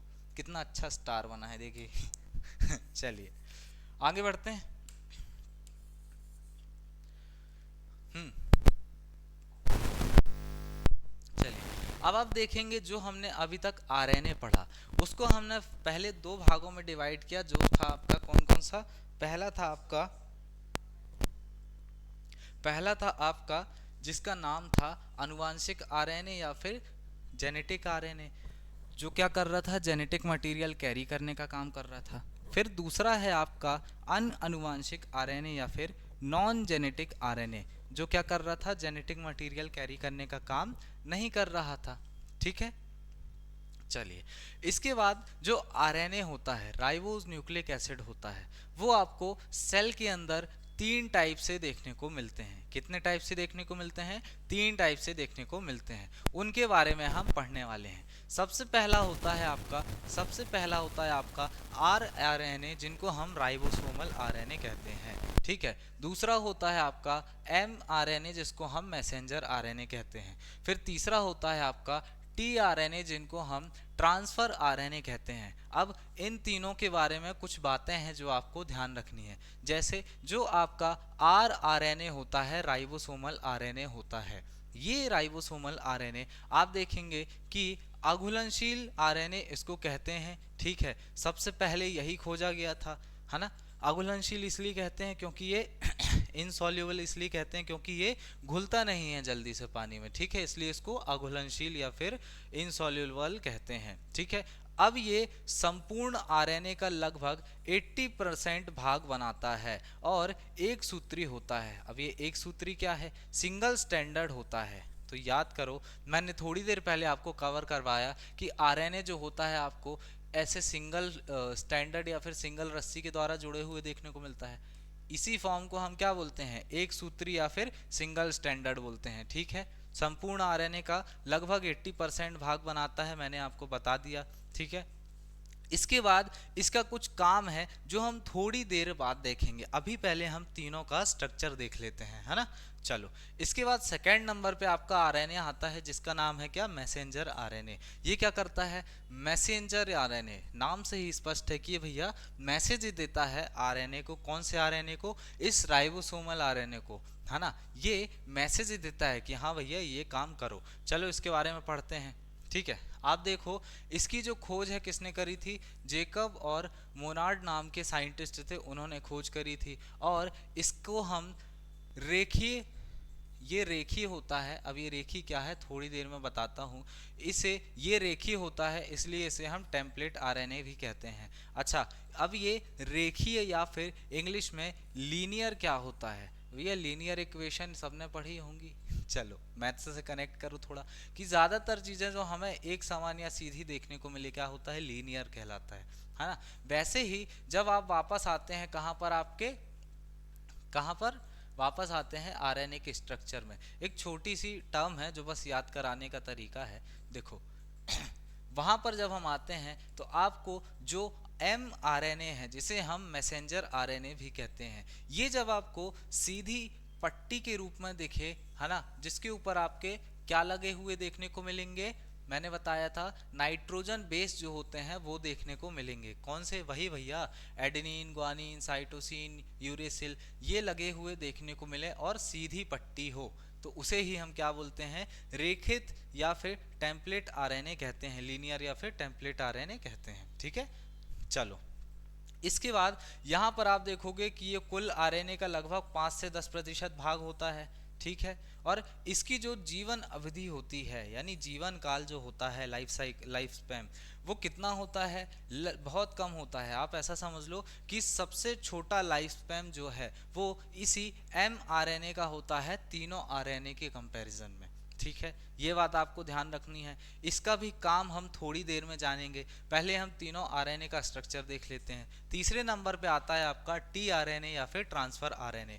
यहाँ पर आप देखेंगे नाम से ही स्पष्ट है, टी आरएनए या फिर ट्रांसफर आरएनए जो क्या करता है, ट्रांसफर करता है चीज़ों को एक जगह से दूसरी जगह तक। ये हमने क्या किया, एक रफ डेफिनेशन देखी। अब इसके बारे में जानते हैं। देखो ये घुलनशील आरएनए होता है, ठीक है, और सबसे छोटा आरएनए यही होता है। ठीक है, सबसे छोटा आरएनए यही होता है। इसके बाद आप देखेंगे कि इसको हम एडॉप्टर आरएनए भी कहते हैं। अब एडॉप्टर क्यों बोल रहे हैं, क्योंकि ये क्या करता है, घुल जाता है, चीज़ों को एडॉप्ट कर लेता है अपने अंदर, इसलिए इसे हम एडॉप्टर आरएनए भी कहते हैं। समझ आया। चलिए इसके बाद आप देखेंगे कि ये संपूर्ण आरएनए का 10 से 15% भाग लगभग कवर करता है, और इसमें न्यूक्लियोटाइड तो कंफर्म ही होता है। न्यूक्लियोटाइड क्या है, आपको मैंने पहले कवर करवा चुका हूँ। ठीक है, यहाँ पर अच्छा, अब आप बोलेंगे सर ये जो टीआरएनए है होता तो सबसे छोटा है, फिर ये 10 से 15% भाग कैसे कैरी कर रहा है, जबकि जो आपका एम आर एन ए है वह सबसे छोटा ना होने के बाद भी 5 से 10% भाग कवर कर रहा है। तो भैया सबसे छोटा मीन्स ऐसे लंबाई में सबसे छोटा, ये नहीं कि इतना सा भाग कवर कर रहा है। देखो सबसे छोटा मतलब कि आपका जो, आप समझो लंबाई की बात कर लो एक टाइप से, है ना। यहाँ पर आपको एक चीज़ याद रखनी है कि ये लंबाइयाँ कम ज़्यादा भी हो सकती हैं। ये डाटा आपका पूरी तरह से मतलब निश्चित रूप से आप कह सकते हैं मान्य नहीं होता है, और ये डाटा एग्जाम में कम पूछा जाता है। बट एक आपको इमेजिन बनाने के लिए माइंड में ये चीज़ें यहाँ पर लिखी गई हैं, ताकि आपको पता चले कि भाई mRNA क्या होता है, rRNA क्या होता है, और फिर कितना क्या किसका साइज होता है, किस हिसाब से चीज़ें होती हैं, है ना। चलिए आगे बढ़ते हैं। अब आप देखो तीनों के बारे में कुछ हमने छोटी छोटी बातें जानी है, उनके बारे में थोड़ा सा रिवीजन कर लेते हैं, फिर तीनों का कार्य देखेंगे, तीनों का जो वर्क है, फंक्शन है, उसके बारे में जानेंगे। देखो सबसे पहले होता है rRNA, है ना, राइबोसोमल आरएनए कहते हैं, नाम से स्पष्ट है, आर मतलब राइबोसोमल, और इसको सबसे पहले खोजा गया, और फिर ये कैसा होता है, अघुलनशील होता है, इनसॉल्युबल होता है। ठीक है, उसके बाद ये लगभग 80% भाग कैरी करता है, यानी सबसे बड़ा यही होता है। तो एग्जाम्पल या तो ये पूछेगा कि सबसे बड़ा कौन सा होता है, तो राइबोसोमल आरएनए, या फिर ये पूछेगा कि सबसे छोटा कौन सा होता है, तो याद रखना है टीआरएनए या फिर ट्रांसफर आरएनए। ठीक है, ये पूछने के चांसेस, बीच वाले पूछने के चांसेस कम है। इन दोनों को आपको याद रखना है, राइबोसोमल और टीआरएनए को, सबसे बड़ा ये होता है, सबसे छोटा वो होता है। चलिए इसके बाद आप देखेंगे कि ये सिंगल सूत्री, एक सूत्री या फिर सिंगल स्टैंडर्ड वाला होता है। ऊपर मैंने दिया हूं सिंगल स्टैंडर्ड का मतलब, है ना। चलो फिर आते हैं दूसरे एमआरएनए में, उसके बारे में मैंने कुछ बातें बताई कि कैसा होता है, रेखित होता है, ऊपर बना हुआ है, और उसके अलावा इसकी जो लाइफ साइकिल है, लाइफ स्पैन है, जीवन अवधि है, वो बहुत कम होती है। तो इसके क्वेश्चन पूछे जाने के चांसेस ज़्यादा हैं। ठीक है, कि इसकी लाइफ स्पैन जो है, लाइफ आपका सबसे ज़्यादा या सबसे कम किसकी होती है, तो सबसे कम का पूछा जाएगा, तो आपको लगाना है क्या, एमआरएनए या फिर मैसेंजर आरएनए। कितनी अवधि होती होगी आपके हिसाब से, केवल एक या दो मैसेज डिलीवर करने तक की, बस खत्म। उसके बाद क्योंकि हमारी बॉडी में हर वक्त प्रोटीन बनता रहता है, तो आप देखेंगे ये सारी चीज़ें प्रोटीन से ही बनी हैं, तो ये जो mRNA मैसेंजर आरएनए है ये भी क्या होगा, बनता ही जाता है। ठीक है, चलो अब थर्ड नंबर पे हमने देखा अपना कौन सा, कि टीआरएनए या फिर जिसको हमने ट्रांसफर आरएनए बोला। अच्छा, ये जो ट्रांसफर आरएनए टीआरएनए है ये कैसा होता है, पानी में घुलनशील होता है, यानी सॉल्युबल होता है। देखो सॉल्युबल होता है, इसको आपको याद रखना है। एक घुलनशील कौन सा, आपका टीआरएनए, और फिर दूसरे नंबर पे आपको ध्यान रखना है क्या, अघुलनशील, यानी कि इनसॉल्युबल। ठीक है, ये दो चीजें आपको ध्यान रखनी है। चलो इसके बाद ये आरएनए का कुछ भाग कैरी करता है, इसको यहाँ से कट कर देते हैं वरना आप लोग कंफ्यूज होगे। ठीक है, ये आरएनए का कुछ भाग कैरी करता है, ये वाली लाइन इंपॉर्टेंट नहीं है। अच्छा, यहाँ पर न्यूक्लियोटाइड निश्चित होती है, ये बात इंपॉर्टेंट है। यहाँ पर न्यूक्लियोटाइड क्या होती है, निश्चित होती है। अब ये न्यूक्लियोटाइड क्या है, मैंने बताया था कि सबसे पहले आपका जो नाइट्रोजन बेस है वो पेंटोस शुगर के साथ में मिलेगा और न्यूक्लियोसाइड बनाएगा। फिर जो न्यूक्लियोसाइड यानी कि जो आपका दोनों का कॉम्बिनेशन है वो फॉस्फोरिक एसिड के साथ मिलेगा, तो क्या फॉर्म करेगा, वो बनाएगा आपका न्यूक्लियोटाइड, है ना, न्यूक्लियोटाइड। और वही न्यूक्लियोटाइड निश्चित होती है यानी फिक्स्ड होती है आपके किसमें, इस टीआरएनए या फिर ट्रांसफर आरएनए में। ठीक है, चलिए आगे बढ़ते हैं। अब इनके बारे में कुछ छोटा सा काम ध्यान रखना है आपको। तो सबसे पहले आप देखेंगे इस आरएनए या फिर राइबोसोमल आरएनए के बारे में। यहाँ पर लिखा है कि जब आपका प्रोटीन संश्लेषण या फिर प्रोटीन सिंथेसिस का काम होता है, वहाँ पर जो अमीनो एसिड होता है, अमीनो अम्ल जो होता है ना, उसको मैसेंजर आरएनए यानी एमआरएनए और ट्रांसफर आरएनए या फिर टीआरएनए, इनको आपस में जोड़ के रखने और इनकी श्रृंखलन यानी सीरीज बनाने का काम कौन करता है, राइबोसोमल आरएनए। यानी इसके अंदर से आप देखो ये जो आपको प्रोटीन चेन निकली हुई देखने को मिल रही है, ये प्रोटीन चेन किस चीज की बनी होगी, इनमें से एक होगा आपका मैसेंजर आरएनए और एक होगा आपका क्या, ट्रांसफर आरएनए। और ये दोनों आरएनए के काम को सुचारू रूप से यानी सही तरीके से करने का काम कौन करता है, यही राइबोसोमल आरएनए करता है। ठीक है, तो एक काम आपको ध्यान रखना है कि जब आपका प्रोटीन सिंथेसिस होता है तो एमआरएनए, टीआरएनए और अमीनो एसिड जो कि आपके सेल का जो बाहर वाला लिक्विड है जिसे हम साइटोप्लाज्म या फिर कोशिका द्रव्य बोल रहे थे, उसमें एक एसिड पाया जाता है जिसे हम अमीनो एसिड कहते हैं, है ना। वही अमीनो एसिड आपके एमआरएनए और टीआरएनए और इस राइबोसोम को आपस में जोड़कर एक सीरीज या श्रृंखला बनाने का काम करता है। ठीक है, ये बात क्लियर हुई। आगे बढ़ते हैं। अब इस एमआरएनए का काम क्या है, तो देखो जो आपका डीएनए होता है इससे सूचनाओं को प्रोटीन में स्थानांतरित करना, प्रोटीन में ट्रांसफर करना। तो आपको कंफ्यूज ना हो इसलिए एक बात याद रखना कि मैसेज के थ्रू आप क्या करते हो, इंफॉर्मेशन को ही ट्रांसफर करते हो। क्या करते हो, इंफॉर्मेशन को ही ट्रांसफर करते हो। तो डीएनए से प्रोटीन में इंफॉर्मेशन का ट्रांसफर किसके द्वारा किया जाता है, इस एमआरएनए के द्वारा किया जाता है। ये आपको काम ध्यान में रखना है। अब तीसरे में जाते हैं, टीआरएनए के बारे में। चलो, तो जो आपका प्रोटीन सिंथेसिस का काम होता है, अब ये प्रोटीन सिंथेसिस वर्ड आपको दो बार देखने को मिल गया, पहले तो ये और उसके बाद यहाँ पर भी। ये प्रोटीन सिंथेसिस हम समझेंगे, ठीक है, अभी समझेंगे इसके बारे में। जब प्रोटीन सिंथेसिस या फिर प्रोटीन संश्लेषण का काम होता है तब आप पाएंगे कि कोशिका द्रव्य है, सेल साइटोप्लाज्म है, मैंने थोड़ी देर पहले बोला भी आपको ये चीज़, वहाँ पर अमीनो एसिड नाम का एसिड पाया जाता है, अमीनो एसिड पाया जाता है जिसका ट्रांसफर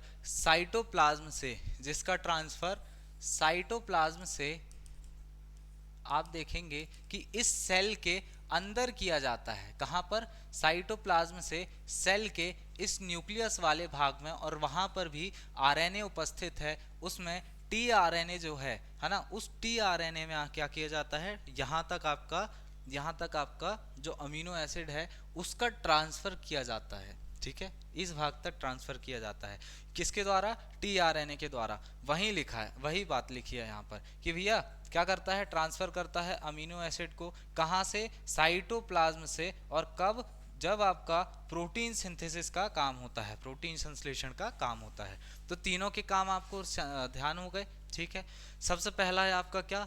आरआरएनए, जो क्या करता है कि जो आपका अमीनो एसिड का ट्रांसफर हो रहा है, जो आपका एमआरएनए और टीआरएनए अपना वर्क कर रहे हैं, उन तीनों की जो सीरीज बनाने का काम होता है, वो सीरीज कौन बनाता है? आपका यही राइबोसोमल आरएनए। एक टाइप से इसको आप हेड समझ सकते हैं, यानी राइबोसोम जो आपका आरएनए है, ठीक है, राइबोस न्यूक्लिक एसिड है, उसको 3 पार्ट में डिवाइड करने पे जो हेड के रूप में काम कर रहा है वो कौन है? यही राइबोसोमल आरएनए है ना। फिर दूसरे नंबर पे आपने देखा कि डीएनए से सूचनाओं को प्रोटीन में भेजता है। और थर्ड वाला जो क्या करता है, कोशिका द्रव्य या फिर साइटोप्लाज्म से अमीनो एसिड को इस आरएनए वाले भाग तक लेके आता है ना, आरएनए वाले भाग तक, या फिर न्यूक्लियस के अंदर का जो आरएनए वाला भाग है वहां तक लेके आता है। चलिए आगे बढ़ते हैं। अब आप देखेंगे जो आरएनए होता है ना, ये जो आरएनए होता है उसका जो हमने भाग पढ़ा, उसका जो हमने एक भाग पढ़ा जिसको हमने क्या बोला? आरएनए, यानी राइबोसोमल आरएनए। अब ये राइबोसोमल आरएनए जो है, इसका निर्माण कहाँ पर होता है, फॉर्मेशन कहाँ पर होता है? तो आप देखेंगे जो आपकी न्यूक्लियोलस है, यानी कि केंद्रिका है, न्यूक्लियोलस है ना, उसमें जो डीएनए होता है, न्यूक्लियस यानी न्यूक्लियोलस यानी कि जो केंद्रिका होती है, उसके अंदर जो आपका डीएनए का स्ट्रक्चर देखने को मिलेगा, वहीं से आपका इस आरएनए यानी कि राइबोसोमल आरएनए का फॉर्मेशन मिलता है। ठीक है, ये पहली बात ध्यान रखना है। आप चाहें तो इसको यहाँ पर भी लिख सकते हैं, इस राइबोसोमल वाले इसके नीचे। ठीक है, चलो आगे बढ़ते हैं। क्या किसी और का देखना है? तो हाँ भाई, जो आपके मैसेंजर आरएनए और फिर ट्रांसफर आरएनए होते हैं, इन दोनों का भी जो फॉर्मेशन या निर्माण है कैसे होता है? गुणसूत्र के डीएनए से होता है, यानी क्रोमोसोम में जो आपके डीएनए उपस्थित होते हैं। कहाँ पर? क्रोमोसोम में जो आपके डीएनए उपस्थित होते हैं, वहां से आरएनए का फॉर्मेशन होता है। और कौन से आरएनए का फॉर्मेशन होता है? आपका मैसेंजर आरएनए और ट्रांसफर आरएनए। अब ध्यान करो, मैंने थोड़ी देर पहले आपको एक बात कनेक्ट करवाई थी कि अगर आपका कोई डीएनए का स्ट्रक्चर है जो कि डबल हेलिक्स स्ट्रक्चर होता है ना, यही एट द एंड कहीं ना कहीं जाकर आपका पूरी तरह से अगर डेवलप नहीं हो पाता, तो आप देखेंगे कि ऐसे सिंगल हेलिक्स स्ट्रक्चर या फिर आरएनए का फॉर्मेशन करता है ना। और मैंने कहा था थोड़ी देर बाद मैं इसका आपको प्रूफ भी दूंगा। तो आपको ये प्रूफ देखने को मिल गया कि भाई एट द एंड कोई भी आरएनए हो, उसका फॉर्मेशन कहाँ से हो रहा है? डीएनए से हो रहा है। ठीक है, यहां पर आपको प्रूफ देखने को भी मिल गया। चलिए आगे बढ़ते हैं। अब ये जो आपका आरएनए होता है, ये जो आपका आरएनए होता है ना, इसमें जो आपको इसमें जो आपको आप देखेंगे राइबोसोमल आरएनए होता है, जैसे कि मैंने बताया। अब ये भी आपको दो टाइप से राइबोसोमल आरएनए देखने को मिलेंगे। एक होता है 70S राइबोसोम वाला, ठीक है, जो कहाँ पर पाया जाएगा? जैसे 80S राइबोसोम है, ये आपका यूकैरियोटिक सेल में पाया जाता है, यूकैरियोटिक कोशिका में होता है। और जो आपका 70S राइबोसोम वाला आपका क्या है, कोई सेल है, तो वो किस में पाया जाएगा? वो आपके प्रोकैरियोटिक सेल में पाया जाएगा। अब ये यूकैरियोटिक और प्रोकैरियोटिक, इसका मैंने बेसिक डिफरेंस आपको कवर कर दिया था कि भाई जब सेल है, अगर सेल पूरी तरह से डेवलप हो गई तो किस में आ जाएगी? यूकैरियोट में। और यूकैरियोट सेल में आप खुद सोचो, जहां पर स्पेस ज़्यादा है वहां पर आप ज़्यादा चीज़ें रख सकते हैं, ज़्यादा सामान रख सकते हैं। तो वहां पर कौन सा आरएनए देखने को मिलेगा? 80S वाला आरएनए। ठीक है, और जहां पर स्पेस कम है, जो पूरी तरह से डेवलप नहीं है, वहां पर आपको कौन सा देखने को मिलेगा? 70S RNA. तो प्रोकैरियोटिक ऐसा स्पेस है जहां पूरी तरह से चीजें डेवलप नहीं है, तो वहां पे 70S। और ऐसे ही जो चीजें पूरी तरह से डेवलप है वो आएगी आपके यूकैरियोट में, और वहां कौन सा राइबोसोम देखने को मिलेगा? 80S वाला।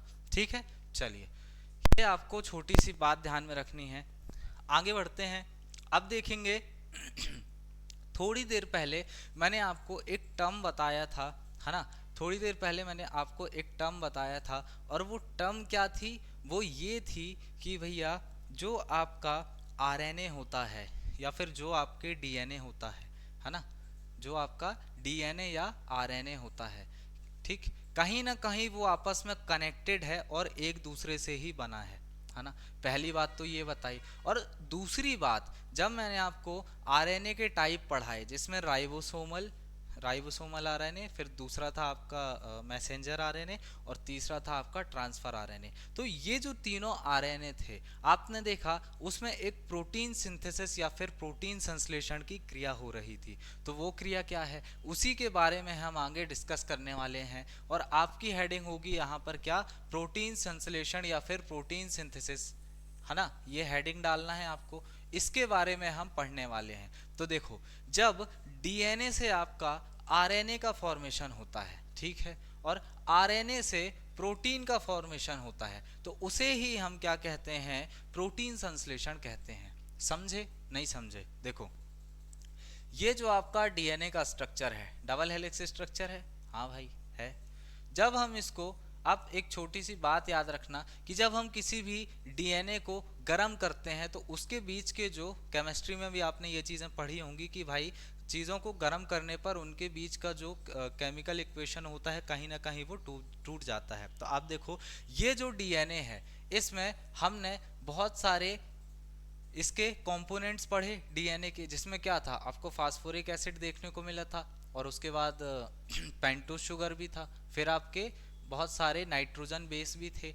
तो जब हम उन तीनों चीज़ों से मिले इस संरचना या फिर स्ट्रक्चर को गर्म करते हैं, तो क्या करते हैं, वो अपनी प्रॉपर्टीज़ को तोड़ देते हैं और कहीं ना कहीं मुक्त हो जाते हैं। तो आप देखो, ये बनाएगा इस डीएनए के स्ट्रक्चर को छोड़कर वो क्या बनाएगा, आरएनए का स्ट्रक्चर फॉर्म कर लेगा, ठीक है, आरएनए का स्ट्रक्चर बना लेगा भाई। अब इस आरएनए के स्ट्रक्चर बनने के बाद भी अगर हमने और हीट दी वहां पर, तो क्या होगा, ये आरएनए का स्ट्रक्चर भी जाकर छोटे छोटे प्रोटीन के रूप में टूट जाएगा। किसके रूप में, प्रोटीन के रूप में टूट जाएगा। और ये जो प्रोटीन का स्ट्रक्चर होगा आपका, इसके बनने को ही हम क्या बोलते हैं, प्रोटीन संश्लेषण या फिर प्रोटीन सिंथेसिस कहते हैं। मैंने सिंथेसिस वर्ड पहले भी कवर करवाया था और कहा था कि जहां पर कोई भी चीज का निर्माण हो, कोई भी चीज बने, तो साइंस की भाषा में उसे हम क्या कहते हैं, सिंथेसिस या फिर संश्लेषण कहते हैं, है ना। चलिए, ये हो गया।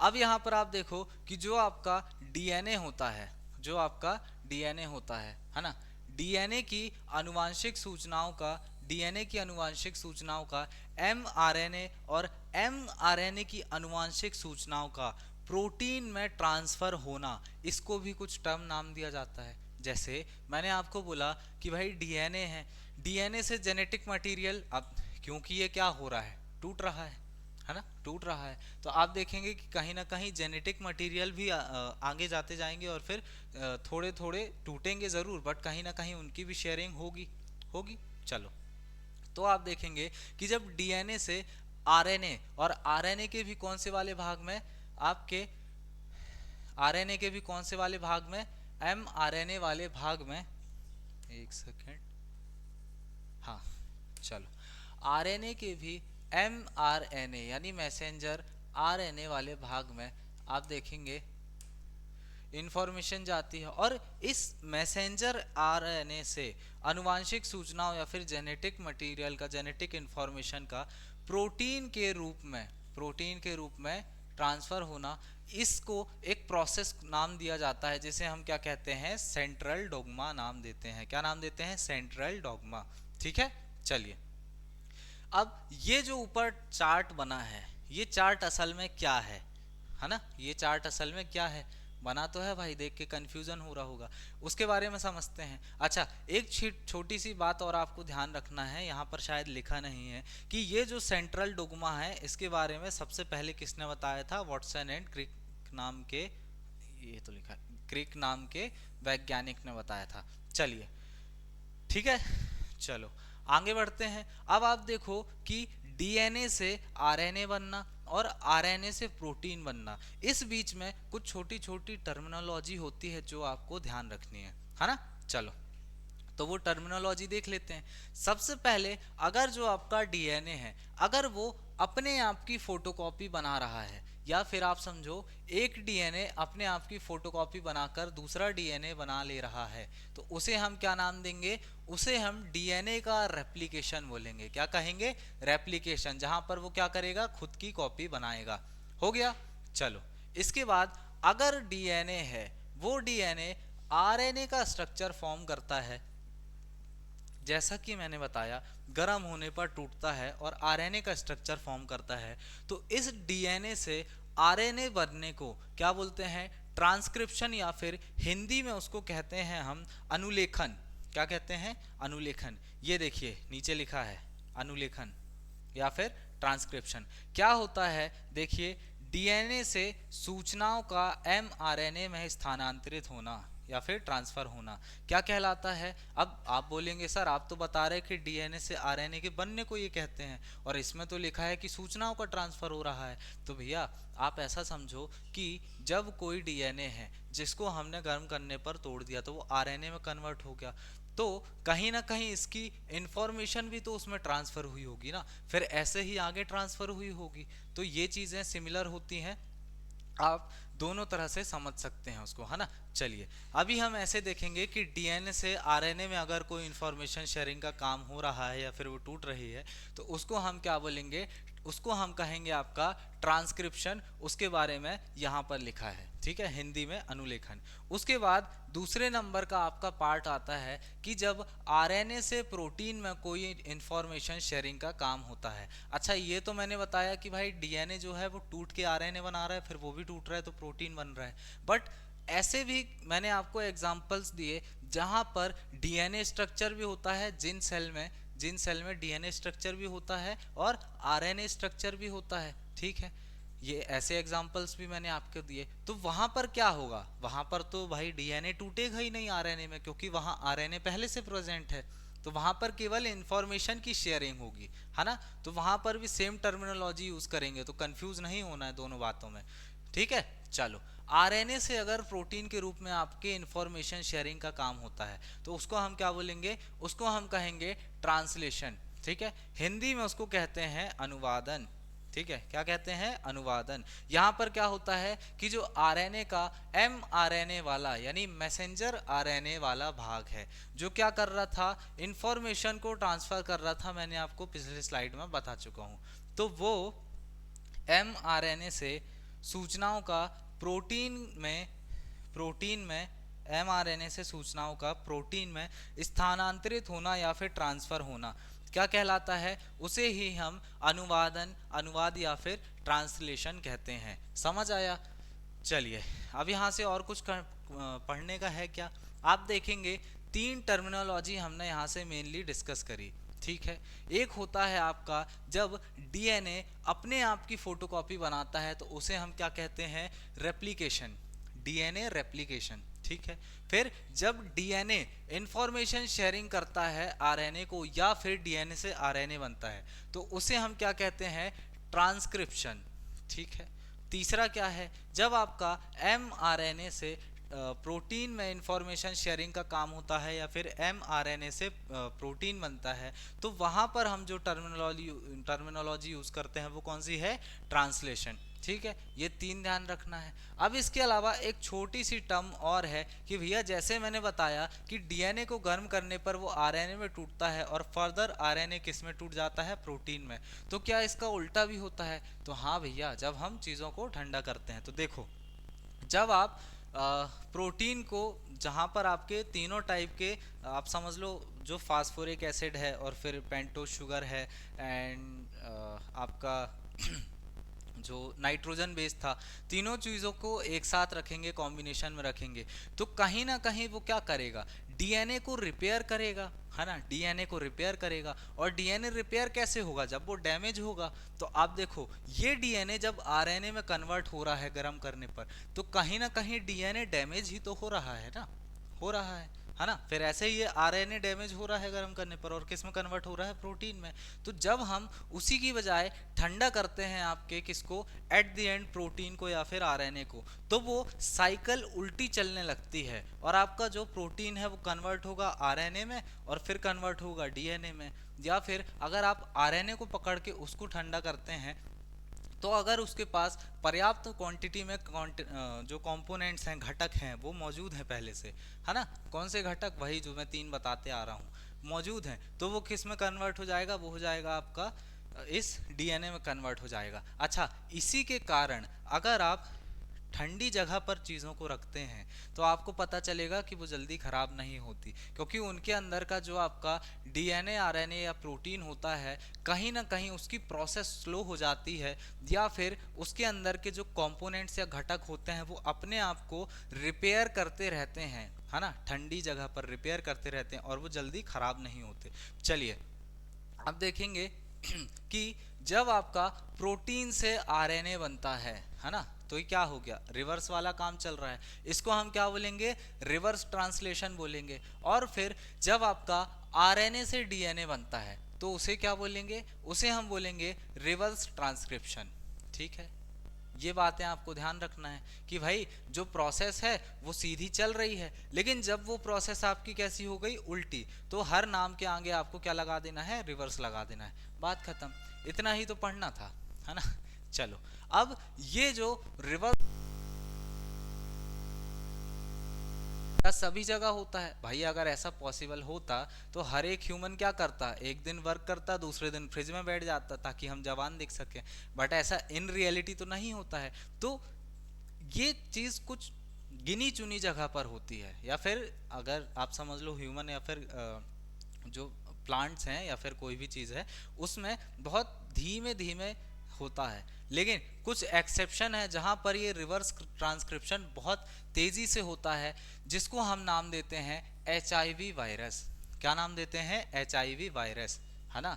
इसको हम वायरस, इस बैक्टीरिया या फिर इस ये जो वायरस है या फिर विषाणु हिंदी में कहते हैं, है ना, उसको हम क्यों कह सकते हैं कि यहाँ पर रिवर्स ट्रांसक्रिप्शन बहुत जल्दी होता है, क्योंकि अगर किसी को एचआईवी वायरस होता है, आप सभी को पता होगा एचआईवी एक वायरस है जिसके थ्रू आपको एड्स संबंधी रोग होता है ना। ये जो एचआईवी वायरस आपका होता है, आप पाएंगे कि इसमें मेन प्रेजेंट क्या होता है, आरएनए। और मैंने स्टार्टिंग में बताया था क्योंकि कोई भी वायरस है जिसमें आरएनए प्रेजेंट है तो आरएनए का स्ट्रक्चर समझना एज कंपेयर टू डीएनए की तुलना में बहुत क्या होता है, कठिन होता है। इसलिए एचआईवी का मुख्य तोड़ अभी तक हमें ज्ञात नहीं हो पाया है। ठीक है, चलो देखो, ये जो आपका एचआईवी वायरस है जिसमें आरएनए प्रेजेंट होता है, जब वो ह्यूमन बॉडी में एंटर करता है तो वो क्या करता है, अपने आप को डेवलप करता है। क्योंकि मैंने स्टार्टिंग में बताया था कि वायरस ऐसे,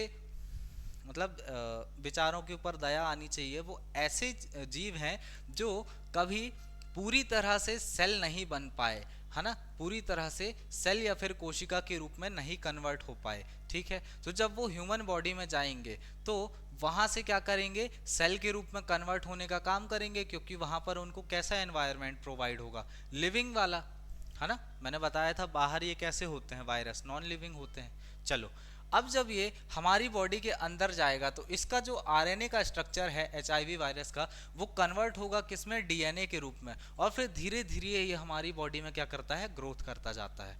चलिए, तो इसी आरएनए से डीएनए के रूप में ट्रांसफर, जो आरएनए से डीएनए बनता है या फिर आरएनए से डीएनए में इंफॉर्मेशन शेयरिंग का काम होता है, उसे हम क्या कहते हैं, रिवर्स ट्रांसक्रिप्शन कहते हैं। ठीक है, चलिए इसके बारे में आपको ध्यान रखना है।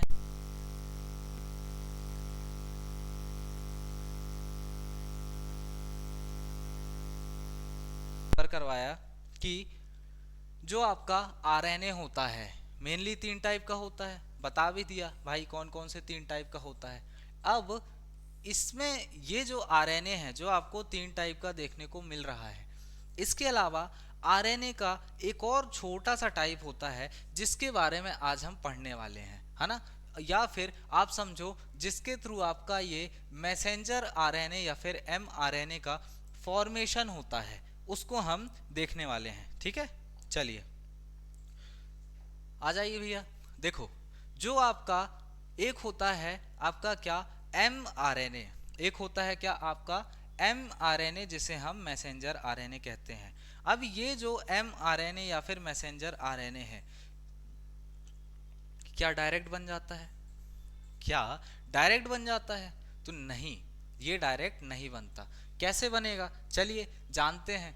आप देखेंगे कि हमारी बॉडी में या फिर कोई भी आप यूकैरियोट्स की कोई भी बॉडी लेके चलते हैं, जहां पर डीएनए से एमआरएनए बनता है, जहां पर क्या होता है, डीएनए से आपके एमआरएनए यानी मैसेंजर आरएनए का फॉर्मेशन होता है।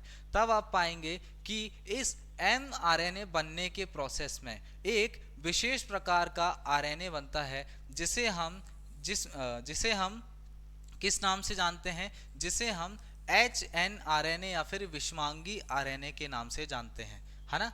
एक छोटी सी बात है, क्लियर करता हूं कि देखो, जब भी आपका कोई यूकैरियोटिक सेल होगा, यूकैरियोटिक सेल यानी जो पूरी तरह से डेवलप होगा, उस यूकैरियोटिक सेल में जब भी कोई डीएनए से आपको एमआरएनए बनता हुआ दिखेगा, मैसेंजर आरएनए बनता हुआ दिखेगा, तो उस प्रोसेस में आपको बीच में एक एमआरएनए के पहले और डीएनए से एमआरएनए में बनने के बीच में एक आपको आरएनए देखने को मिलेगा, नया आरएनए का फॉर्मेशन देखने को मिलेगा। इसे हम एचएनआरएनए या फिर विषमांगी आरएनए कहते हैं।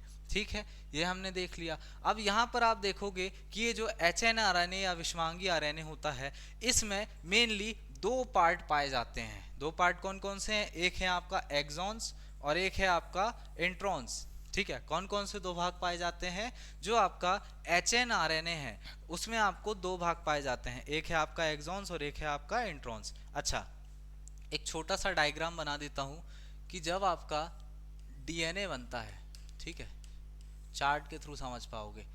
इस डीएनए से आपका जब एमआरएनए का फॉर्मेशन होता है, एमआरएनए का फॉर्मेशन होता है, इसके बीच में ये एमआरएनए डायरेक्ट नहीं बनता।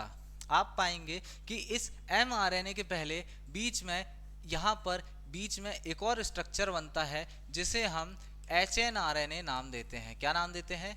एचएनआरएनए नाम देते हैं। ठीक है, अब ये जो एचएनआरएनए होता है, इसमें मेनली दो स्ट्रक्चर फॉर्म होते हैं, एक होता है आपका एक्सॉन्स और एक होता है आपका इंट्रॉन्स। ठीक है, एचएनआरएनए बनता है बीच में और मेनली इसमें दो स्ट्रक्चर होता है, एक इंट्रॉन्स और एक होता है आपका एक्सॉन्स। अच्छा, ये जो इंट्रॉन्स या एक्सॉन्स है, ये असल में होते क्या हैं? तो देखो भैया, जो आपके इंट्रॉन्स वाला भाग है, यानी जब कोई डीएनए से आपको एमआरएनए बनता हुआ दिख रहा है, जिसमें आपका इंट्रॉन्स वाला भाग है, जो कि ये रेड वाला भाग है।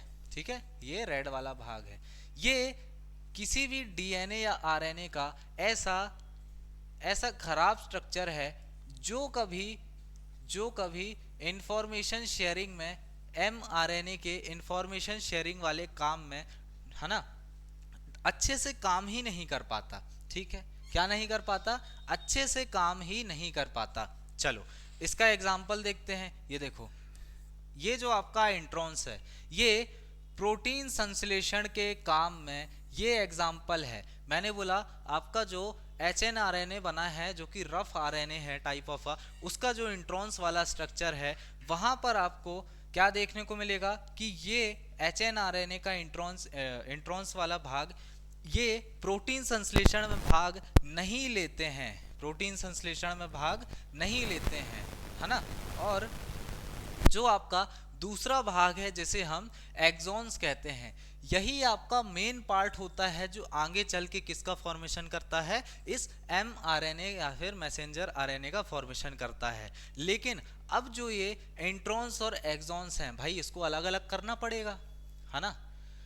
अगर आपने हाथ में चावल निकाला तो उसको आप बीनोगे तो उसके बाद बना के खाओगे। वैसे ही जो आपका डीएनए है, उससे अगर एमआरएनए बन रहा है, मैसेंजर आरएनए बन रहा है, तो आप पाएंगे कि कहीं ना कहीं आपके इंट्रॉन्स वाला जो पार्ट है, जो कि किसी काम का नहीं है, है ना। तो mRNA को चाहिए कि भाई ये इंट्रॉन्स वाले पार्ट अलग हो जाएं। अगर कंपनी का कोई एम्प्लॉय वर्क नहीं कर रहा है तो उसको हम अलग कर देंगे, तो भाई ये इंट्रॉन्स वाले भाग अलग हो जाते हैं और बचता है केवल एक्सॉन वाला भाग, है ना।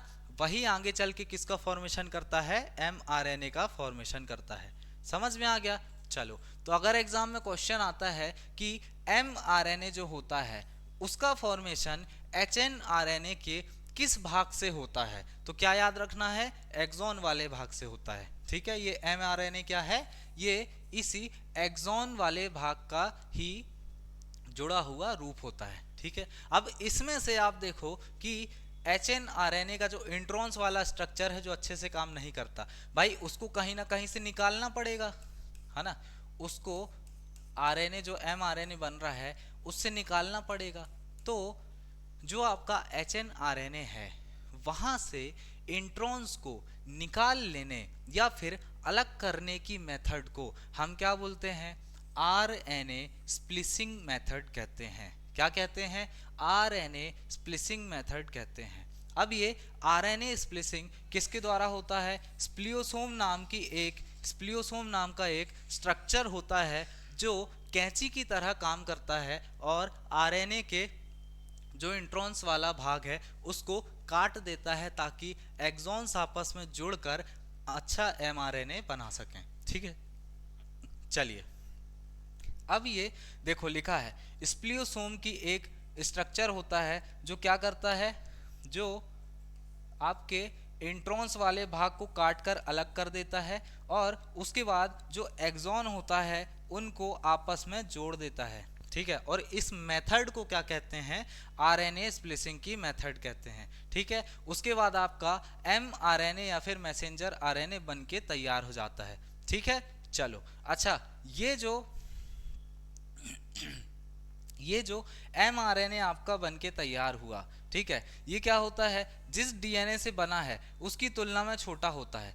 तो आप खुद सोचो, जब हमने कोई भी डीएनए पकड़ा और उसमें से इंट्रॉन्स वाले स्ट्रक्चर निकालेंगे जो किसी काम का नहीं है, तो एट द एंड हमें जो mRNA देखने को मिलेगा उसका स्ट्रक्चर छोटा ही तो होगा। वही चीज़ वहाँ पर लिखी हुई है।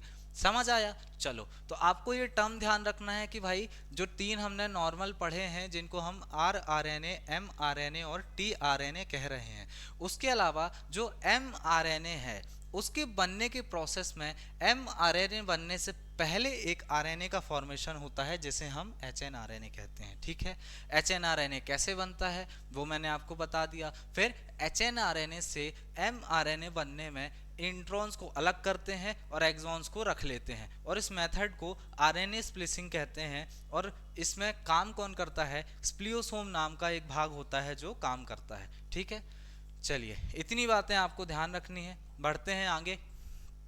अब ये जो स्प्लियोसोम होता है, स्प्लिसियोसोम होता है ना, स्प्लिसियोसोम या फिर स्प्लियोसोम, ये जो होता है इसके बारे में कुछ बातें आपको ध्यान रखनी है कि भाई ये बनता कैसे है।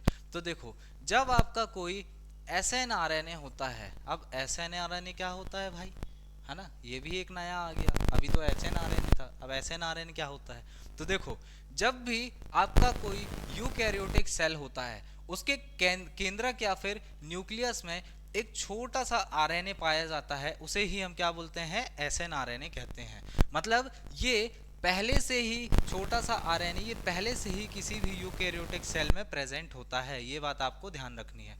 अब ये जो SNRNA है, ये जो SNRNA है वो प्रोटीन के साथ मिलकर क्या बनाता है, SNRNP बनाता है। अब ये SNRNP क्या है भाई, नीचे आओ, देखो SN तो हो गया आपका क्या, वो जो RNA था वो, और जो प्रोटीन मिला उसके बाद उसने क्या बनाया, SN राइबोन्यूक्लिक प्रोटीन, ठीक है, ये बनाया। SNRNA प्रोटीन के साथ मिलकर क्या बनाता है, तो ये बनाता है SN राइबोन्यूक्लिक प्रोटीन बनाता है। ठीक है, तो एसिड ना होके क्या कहला जाएगा, प्रोटीन, इसलिए SN राइबोन्यूक्लिक प्रोटीन ये बनाता है। अब ये जो SN राइबोन्यूक्लिक प्रोटीन या फिर SNRNP है, यही आपका वो कैंची के समान काम करता है। आप देखो, यही आपका उस कैंची के समान काम करता है, स्प्लिशियोसोम के जैसा काम करता है, जो क्या कर रहा था, इंट्रॉन्स को अलग कर रहा था और एक्सॉन्स को आपस में जोड़ रहा था। तो भाई कैंची का काम कौन करेगा, यही आपका SNRNP करेगा, ठीक है, इसको ध्यान रखना है। और इसे हम न्यूक्लियर नाइफ भी कहते हैं, केंद्र की चाकू भी कहते हैं, ठीक है। चलो आगे बढ़ते हैं। इतना ही ध्यान रखना था यहाँ पर। चलो इसके बाद आप देखेंगे कि अभी तक मैं जो आपको बता रहा था कि भाई जेनेटिक इंफॉर्मेशन शेयरिंग का काम करते हैं, ये होता है वो होता है। अच्छा छोटा सा कुछ कनेक्ट करवा लेता हूँ पहले का, ताकि आप लोग कंफ्यूज ना हो। भाई अभी तक हमने क्या क्या चीज़ें पढ़ चुके हैं, है ना, एक बार रिवीजन कर लेते हैं ताकि कनेक्ट कर पाओगे, छोटा सा ही बचा है। देखो सबसे पहले हमने देखा कि आरएनए क्या होता है, तो डीएनए से छोटा स्ट्रक्चर होता है। कई बार डीएनए इंफॉर्मेशन शेयरिंग का काम नहीं करता, मेनली प्रोकैरियोटिक सेल में, तो वहां पर आरएनए पाया जाता है, ठीक है। उसके बाद हमने जो हमारा आरएनए था, है ना, उसके भाग जाने कि एमआरएनए क्या होता है, टीआरएनए क्या होता है, और फिर आपका राइबोसोमल आरएनए क्या होता है, ठीक है। अब फिर हमने देखा कि जो आपका आरएनए होता है उसमें एमआरएनए बनने से पहले एक एचएनआरएनए बनता है ना, उसके बारे में जाना। फिर एचएनआरएनए बनने की प्रोसेस के बारे में जाना, जिसको हमने RNA splicing mRNA splicing method नाम दिया था, ठीक। फिर हमने एक और छोटे से आरएनए के बारे में जाना, जिसको हम एसएनआरएनए कहते हैं, जो क्या करता है, स्प्लियोसोम और जो आपके सेल या कोशिका में पहले से ही प्रेजेंट होता है और आपके स्प्लियोसोम बनाने में केंद्र की चाकू बनकर चीज़ों को काटने में मदद करता है। किसको, इंट्रॉन्स को और एक्सॉन्स को आपस में जुड़ने में मदद करता है, ठीक है। ये आपने अभी तक पढ़ा है। अब छोटा सा एक भाग है, अभी तक मैं आपको जो बता रहा था कि भाई इंफॉर्मेशन शेयरिंग का काम करता है, जेनेटिक इधर से उधर लेके जाता है, तो ये जीन आखिर होता क्या है, ये जेनेटिक या फिर जीन आखिर होता क्या है ना। तो किसी भी डीएनए या फिर आरएनए का आप देखेंगे, किसी भी डीएनए या फिर आरएनए का छोटा सा भाग होता है जिसे हम क्या नाम देते हैं, जीन नाम देते हैं। अब ये जीन क्या होता है भाई, तो देखो जब हम क्रोमोसोम के इस स्ट्रक्चर को, गुणसूत्र या क्रोमोसोम के इस स्ट्रक्चर को जब हम खोल रहे थे, ठीक है, तो कहीं ना कहीं ये ऐसा दिख रहा था। अब इसके जब हमने एक भाग को जूम इन करके देखा तो हमें पता चला कि भाई इधर कुछ तो है जो कैसा है, डुअल हेलिक्स के रूप में है ना, आपस में ऐसे जुड़ा हुआ है। जब हम इसके एक भाग को पकड़ के चलते हैं या फिर एक सेट को पकड़ के चलते हैं, जहां पर आप देखेंगे कि एक लिमिटेड इंफॉर्मेशन होगी, ठीक है, बट इंफॉर्मेशन होगी, तो इसे एक खंड को ही हम क्या नाम देते हैं, इसे ही हम जीन नाम देते हैं, ठीक है। चलो अब देखो गुणसूत्र का वही लिखा है कि गुणसूत्र या क्रोमोसोम का वह छोटा से छोटा खंड जो संरचनात्मक एवं क्रियात्मक रूप से क्रोमोसोम का छोटा सा छोटा या स्मॉलेस्ट सेगमेंट, है ना, जो क्या करता है, संरचनात्मक यानी कि स्ट्रक्चरल और क्रियात्मक यानी कि फंडामेंटल, है ना, इसके रूप में सेम देखने को मिले जैसा कि आपका डीएनए का स्ट्रक्चर है। स्ट्रक्चर ना बदले लेकिन चीज़ें सेम देखने को मिले, ठीक है, पहली चीज़ स्ट्रक्चर ना बदले, सेम देखने को मिले। चलो अब देखो ये क्या करता है, आनुवांशिक लक्षणों को निर्धारित करने वाली इकाई या फिर यूनिट होती है, इकाई या फिर यूनिट होती है। तो आपको एक छोटी सी चीज़ ध्यान रखना है कि जब भी आपको पूछा जाता है कि आपके जो जेनेटिक इन्फॉर्मेशन होते हैं या फिर जो डीएनए होता है उसकी आनुवांशिक इकाई क्या होती है या फिर जेनेटिक ट्रेड्स क्या होते हैं, यूनिट क्या होता है, तो आपको ध्यान रखना है वहाँ पर कि भाई आपका जो जीन होता है उसको डीएनए की स्मॉलेस्ट यूनिट कहा जाता है। क्यों, क्योंकि किसी भी डीएनए को अगर इससे छोटा तोड़ेंगे, एक खंड से छोटे रूप में तोड़ेंगे, तो भाई ये तो इसका पोस्टमार्टम कहला गया, और जब पोस्टमार्टम कहला गया तो वो स्ट्रक्चर सेम देखने को ही नहीं मिलेगा।